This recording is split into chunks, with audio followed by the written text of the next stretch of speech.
Обаче има един Бог, който казва: стани, мъжо, силни и храбри, защото аз те изпращам. Аз те изпращам. Въпреки твоята слабост, въпреки това, което си, Той ще вземе това, което си ти и ще промени твоята идентичност и ще те изпрати да воюваш срещу собствените си страхове.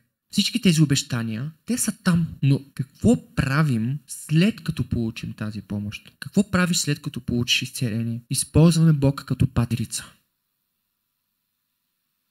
Да, когато те боли крака и ти изчупен, ти го използваш. Но Бог не е го пак. Той го прави.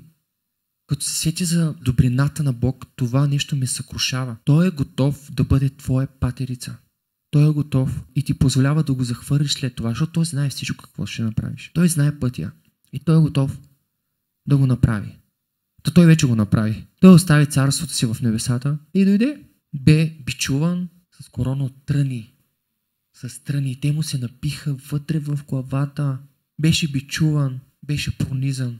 Знаете ли кое е нещото, което винаги ме съкрушава, когато чета за тези мигове? Те му удариха плесница. Те удариха моя Господ. Ние удреме нашия Господ. Всеки път, когато се правиш за Него, ти го удреш. Захвърляме го като патерица. Когато сме зле, я използваме. Когато сме добре, не ни трябва. Иска се характер. Иска се зрялост.